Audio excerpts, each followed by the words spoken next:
بسم الله الرحمن الرحيم. سبح اسم ربك الأعلى الذي خلق فسوى والذي قدر فهدى والذي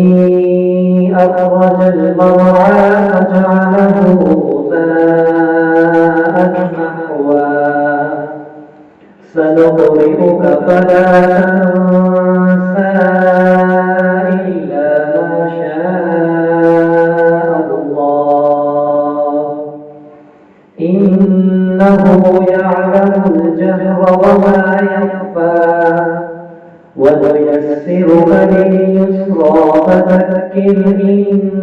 نفعت الذكرى سيذكر من يخشى ويتجنبها الأشقى الذي يصلى النار الكبرى ثم لا يموت فيها ولا يحيا قد أفلح من تزكى وذكر اسم ربه فصلى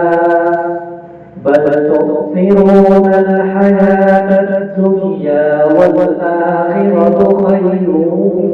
وأبقى إن هذا لفي الصحف الأولى صحف إبراهيم وموسى